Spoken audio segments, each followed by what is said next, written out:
이 음연들이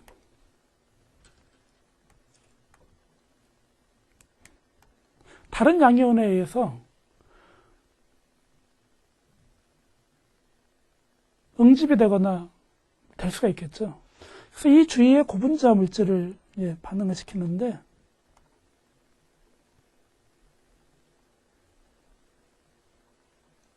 루프를 만드는 여기 양이온 있는 부분만 여기에 관여를 하도록 하면은 나머지 부분은 소수성이 되도록 하는 겁니다.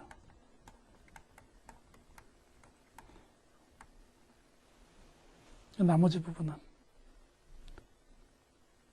그럼 여기도 그런 식으로 만들면은 이 입체 전체가 다른 거랑 잘 달라붙으려고 하질 않겠죠. 그래서 이런 긴 사슬에 소수성들을 입혀가지고 다른 것하고는 상호작용을 하지 않고 보호를 해주는 방법들, 그런 것들을 입체적으로 주위에 입혀서 안정화시키는데, 이런 방법들을 스테릭 스테빌리제이션이라고 부릅니다. 그렇죠? 이런 모델이 되겠죠. 그럼 이 과정은 어떻게 됐을까요? 표면에 있는 음이온과 이 부분에 양이온들이 붙어 있어가지고 서로 여기서는 상호작용을 하지만 나머지 이 부분들은 바깥 부분은 소수성으로 바꿔주는 거예요. 이런 식으로 되어 있으면은 아마 다른 것과 상호작용을 크게 하지 않을 것입니다.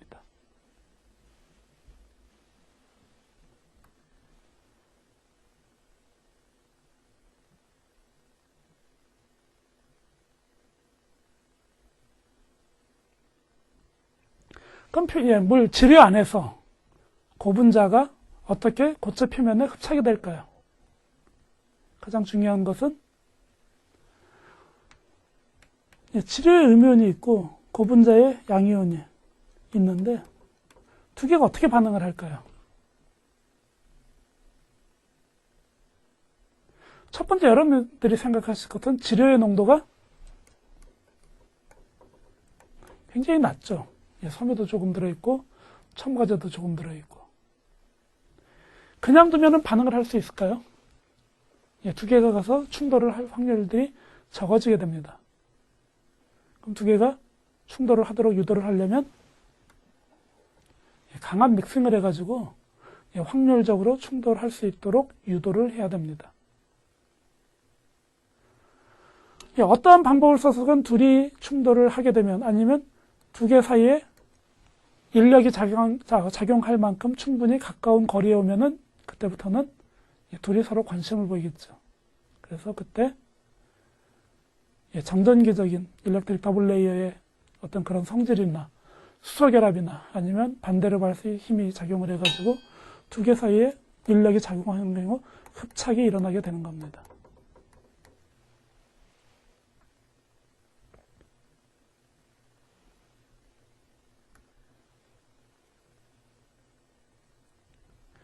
어떻게 흡착이 되는가? 표면의 흡착이 굉장히 빨리 일어난다는 겁니다. 처음에. 하지만 어느 정도 흡착이 일어나고 나면은 나머지 흡착들은 굉장히 느리게 일어나게 됩니다. 그래서 평형이 초기에는 흡착이 빠르지만은 다음 흡착들은 느린 속도로 진행이 됩니다. 여러분도 오늘 어려운 내용들 살펴봤고요. 다음 시간에 일렉트릭 더블 레이어부터 시작을 해가지고 다시 설명을 드리도록 하겠습니다. 여러분들 어려운 내용 공부하시느라고 고생 많이 하셨습니다. 오늘은 여기에서 마치겠습니다.